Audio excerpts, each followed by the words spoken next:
Olá, gente. Paulo Malés Corrêa novamente com vocês aqui no canal. Hoje é sexta-feira e é dia de contar histórias.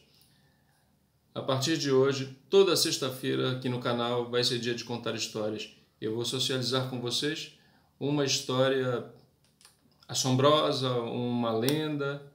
O propósito é justamente socializar o material que eu consegui acumular na minha pesquisa de campo. Esse é um trabalho que eu desenvolvo desde 1999. Eu sou caçador de histórias ou pesquisador de poéticas orais, fica muito mais imponente. E esse trabalho já deu alguns resultados bem interessantes. Eu gostaria de mostrar para vocês alguns deles, em forma de livros. O primeiro é esse aqui, Histórias de Cobra Grande. O segundo é esse outro, Histórias de Curupira. Esses dois livros são os dois primeiros da coleção Lendas para Todas as Idades. O próximo está prontinho, né? Só está esperando o momento de ser lançado. E os outros também, são 7 volumes. O próximo vai ser com as histórias de Matinta Pereira. Fora esses dois, tem esse aqui que é um clássico já, A Loira do Banheiro. E esse outro que é A Festa no Cemitério. São todos livros publicados pela editora Pacatatu. Se você ficar interessado, eu vou deixar o link aí embaixo. E com ilustrações do meu amigo Maciste Costa. Pois bem, a dinâmica vai ser sempre essa. Eu vou selecionar um tema. O nosso tema de hoje são as casas mal assombradas. E eu vou discorrer a respeito desse tema, contando algumas histórias, algumas curiosidades. E, para finalizar, eu vou escolher uma história dentre essas tantas que eu coletei para narrar de modo mais detalhado. Tá certo? Esse material é só para mostrar para vocês o quanto eu gosto de histórias. Se você gosta de histórias, você está no canal certo. Não esquece, dessa vez eu não vou esquecer de avisar, não esquece de se inscrever, de ativar o sininho das notificações, curtir as publicações que você gostar e compartilhar com os amigos, indicar para as pessoas que vocês acham que têm interesse naquilo que a gente apresenta aqui. A respeito do nosso tema de hoje, a primeira coisa a se pontuar é que existem locais que são temidos por conta de uma má fama muito acentuada.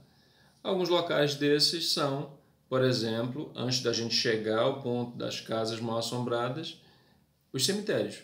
Os cemitérios são temidos por muita gente porque são geralmente cenário para histórias assim aterrorizantes, histórias de terror, de assombração e tudo mais, de aparições misteriosas. E aí há pessoas que realmente têm muito receio de se aproximar, sobretudo à noite, de cemitérios. Um outro local também temido são as igrejas, porque se acredita que as almas que ficam vagando por aí vão buscar refúgio, buscar ajuda, buscar consolo, enfim, nas igrejas. E aí você corre o risco de se deparar com uma dessas almas penadas e eu acho que não vai ser uma experiência das mais agradáveis. Pode ser até interessante, né? Mas agradável nem tanto. Em se tratando de residências, também pode acontecer delas terem má fama, delas terem assim, delas meterem medo na população, e isso por conta de fatores muito bem determinados. Um deles é o fato de serem, em algumas vezes, cenário de um crime, por exemplo, né? Ou então o fato de o antigo morador ser uma pessoa muito ruim, e aí depois que morre a alma fica ligada àquele espaço e prontinha para continuar a fazer as maldades que fazia quando o sujeito era vivo. O fato é que há casas que ninguém quer. No interior do estado eu já presenciei algumas histórias em relação a isso. Há casas em que, por exemplo, pessoas cometem suicídio. Aquelas casas ficam estigmatizadas, ninguém quer morar ali. Quem é que aluga? Quem é que compra uma residência dessa? Ninguém. A menos que seja alguém que venha de fora da cidade que não conheça as histórias em torno daquele lugar. Aí a pessoa compra um um imóvel e um problema, porque começa a sentir, a ver, a escutar determinadas coisas que são, no mínimo, esquisitas. Isso para não dizer assustadoras mesmo. Vamos recuar um pouquinho na nossa conversa aqui e chegar ao espaço inabitado ainda. Por exemplo, não precisa ser uma casa, um espaço a ser temido. Pode ser um terreno. Isso acontece porque, às vezes, naquele terreno foi um cemitério, num tempo bem passado, ou então, da mesma forma, se cometeu um crime, ou aconteceu algum acidente. Um fato bem conhecido aqui na cidade de Belém do Pará é, por exemplo, a existência de um terreno onde havia, até uns 5, 6 anos atrás, acho que talvez um pouquinho mais, não me recordo ao certo, um prédio em construção, e esse prédio caiu. Na queda do prédio, algumas pessoas morreram, algumas pessoas que trabalhavam lá e outras que moravam do lado do prédio. O fato é que o terreno está lá até hoje, não tem nada, ele está murado, evidentemente, mas está limpinho, prontinho para virar no máximo um estacionamento, mas residência vai ser muito difícil alguém resolver construir ali por conta da má fama que esse terreno adquiriu. E aí supõe-se que exista uma carga negativa muito grande ali, o que afasta qualquer pretensão de construção de uma casa, de um prédio, enfim, o terreno vai ficar lá. Em relação a imóveis já construídos nesse espaço, o fato de aparecer algum corajoso para construir num terreno que tem má fama já é um problema. Um dos exemplos mais famosos é o do edifício Joelma, aqui no Brasil, né? Em que na década de 70 aconteceu um grande incêndio, foi um negócio terrível, uma tragédia realmente, muita gente morreu carbonizada, muita gente se jogou do prédio na hora do desespero. O fato é que até hoje aquele lugar é considerado muito carregado. E ele já era muito antes da construção do prédio. Tem aqui inclusive no próprio YouTube alguns documentários nesse sentido, que mostram que esse endereço já havia sido cenário de crimes anteriores. É o famoso crime do poço, do sujeito que matou os familiares e jogou dentro do poço, por exemplo. Então aquele terreno ficou estigmatizado e as pessoas caíram na besteira de construir ali. Tá? Vários e vários prédios têm essa fama, alguns por conta do terreno, outros por conta de determinados acontecimentos. Por exemplo, aqui em Belém, na própria Presidente Vargas, praticamente centro da cidade, há vários, mais de um. Eu vou citar um em particular, não vou colocar o nome do prédio porque é coisa importada. Vocês entenderam quem é daqui.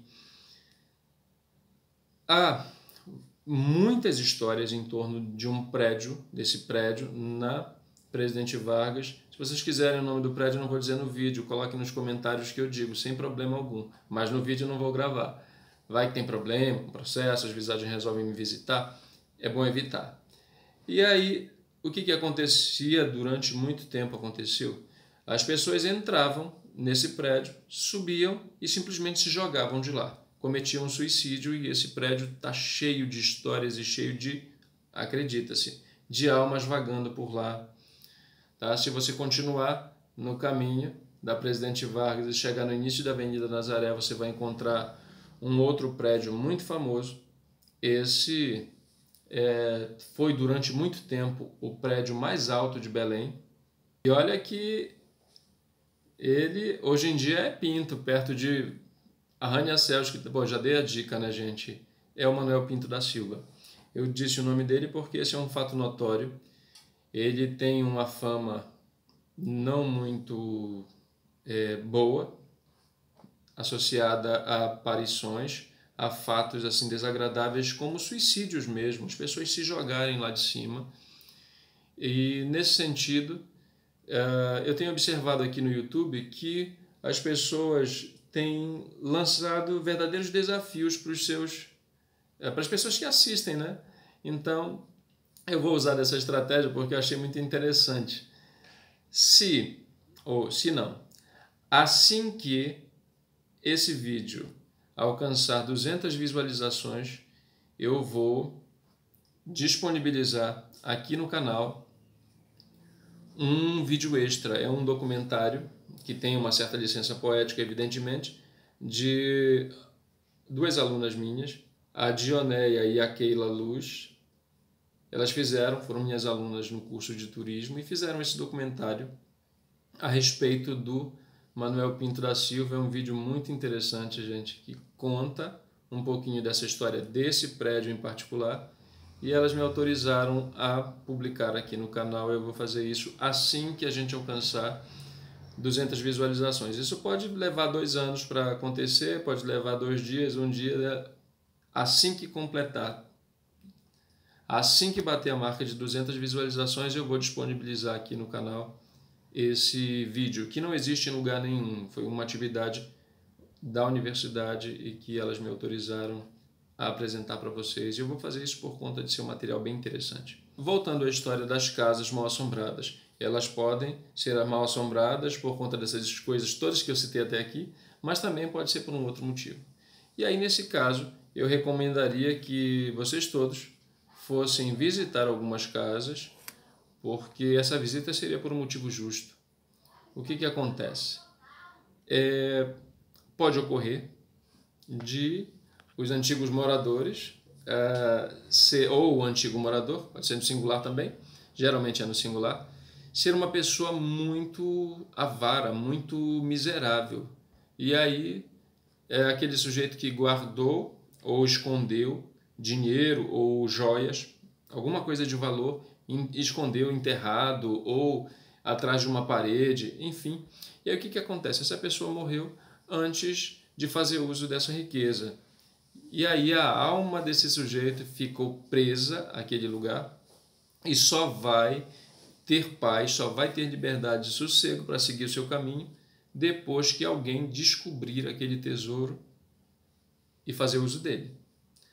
Portanto, depois dessa dica, eu diria que vocês devem ir lá e não esqueçam depois de ver a minha comissão, porque é muito justo, né, gente? Não é todo dia que o dinheiro aparece assim. Então, vão caçar visagens que vocês vão achar o dinheiro enterrado ou levar um susto daqueles. Depois que vocês estiverem cheios da grana, vocês podem comprar um bom imóvel na cidade, mas só que tem que saber escolher. Porque, senão, então procurem saber o histórico daquele lugar. Um exemplo assim bem marcante, recente até, ano passado, eu acho que foi ano passado, aqui em Belém ocorreu uma grande chacina em um bar na periferia da cidade, na passagem Jambu, que é no bairro do Guamá. Então foi uma coisa que chocou a cidade, acho que foi uma das grandes chacinas de todos os tempos aqui. E aí o que aconteceu? 11 ou 12 pessoas morreram. Eu tenho uma aluna que mora nessa passagem e que registrou alguns fatos que começaram a ocorrer depois desse fato lá no bar. O nome dela é Adriane Nery Pinheiro Mota. Ela é minha aluna do projeto Encantados, que é um projeto que eu coordeno com o patrocínio da Fumbel, a Fundação Cultural aqui de Belém. É uma realização da equipe assessoria, são meus parceiros, a Ednaé e a Luciana Cativo, né, contando com o apoio de algumas instituições aqui do próprio bairro, que são o Lar Fabiano de Cristo e a Escola Mundo Encantado. Foram nossos parceiros durante um ano de projeto, e um dos resultados que a gente alcançou foi exatamente uma produção escrita, um livro que vai sair, eu já falei dele num outro vídeo, Narradores do Guamá. E aí, assim, além das histórias que compõem o livro, os meus alunos, os meus estudantes conseguiram outras histórias que não entraram nessa produção, mas eles fizeram os registros. E a Adriane registrou fatos, um conjunto de fatos para os quais a gente deu um título bem interessante, Visagens da Passagem Jambu. Então, segundo ela, depois que a polícia fechou o espaço, ninguém mais entrou no lugar, a casa ficou abandonada, dificilmente vão conseguir vender esse imóvel, nem alugar, porque aí contam os vizinhos, esse foi o registro da Adriane, que começaram a ouvir barulhos estranhos vindo de lá de dentro da casa, do bar. Barulhos de gente em desespero, uma gritaria, isso altas horas da noite, gente pedindo por socorro, e teve até o registro que ela fez de uma vizinha que visualizou uma moto encostando bem na frente do local, descendo, indo na direção do bar e sumir, simplesmente sumir. Assim como o motoqueiro avançou um pouquinho e desapareceu, né?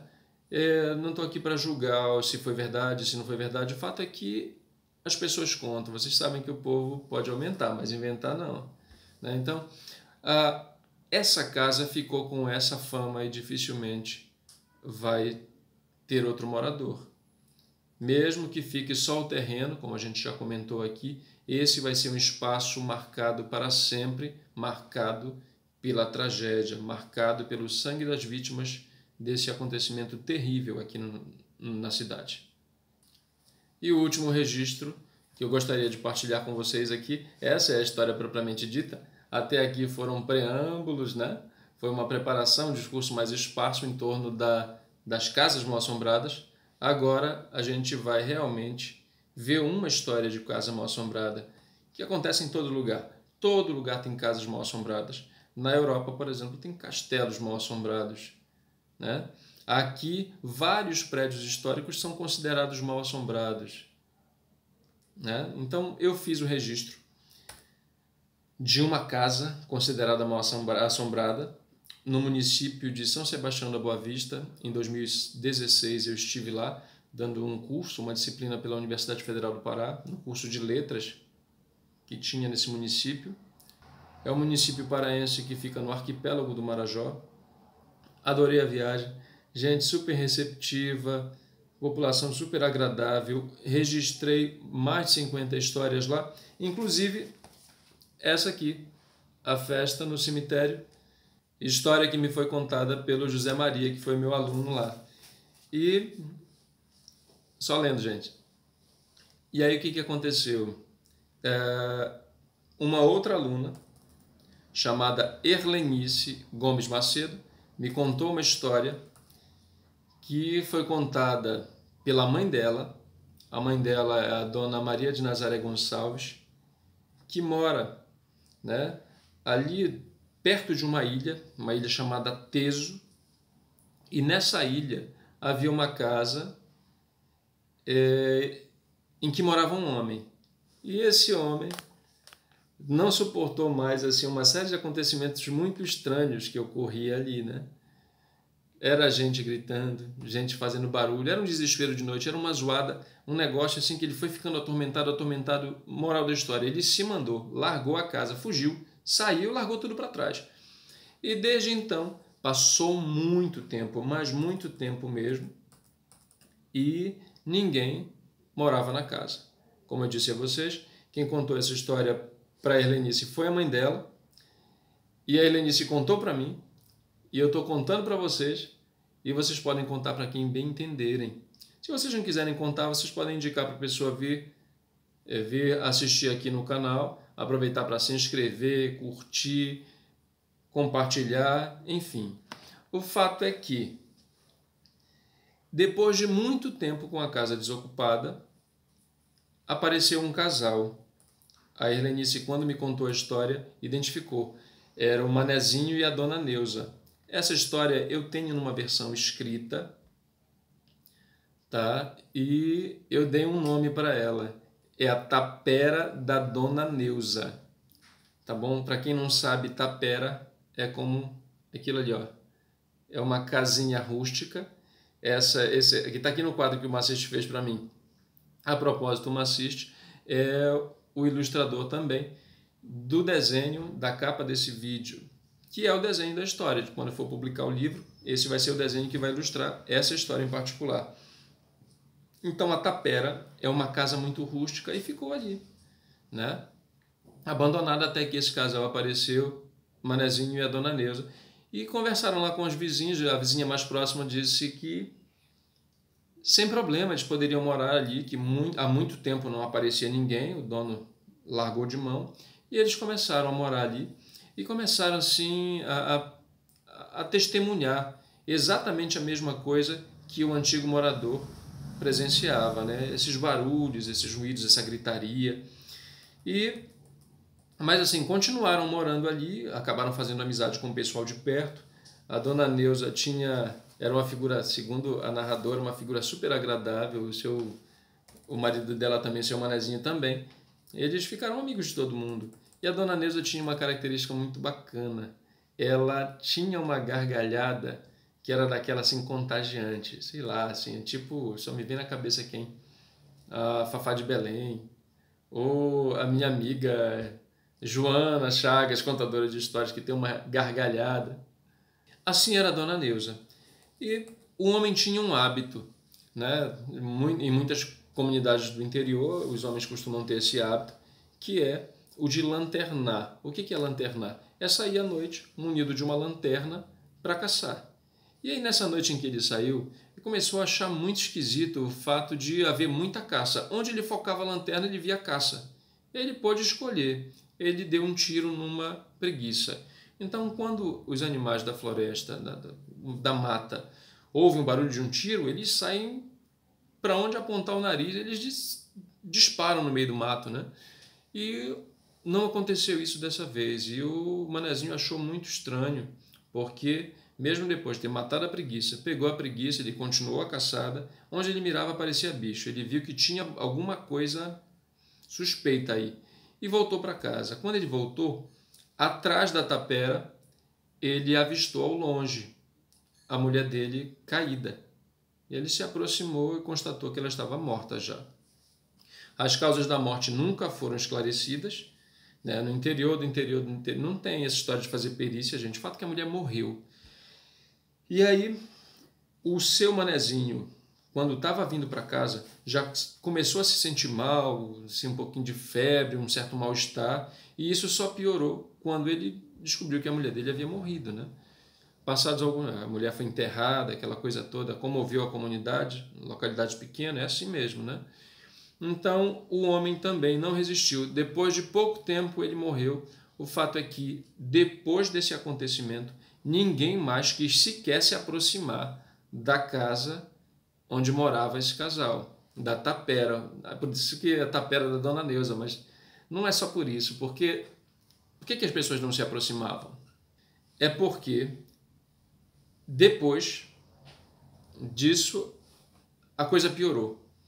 Os vizinhos, vocês sabem que no interior uma casa é aqui, outra é lá, então mesmo esse pessoal que morava um pouquinho mais distante, e que era mais próximo, e era distante, começou a ouvir os barulhos assim aterrorizantes vindo da tapera da dona Neuza. E outra coisa, não era só isso que vinha de lá.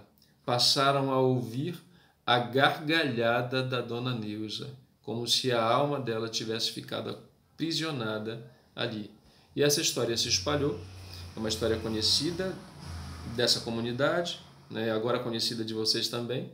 Conhecida, eu conheci porque a minha aluna me contou, a Helenice, e contei para vocês, que vocês vão contar para todo mundo agora, né?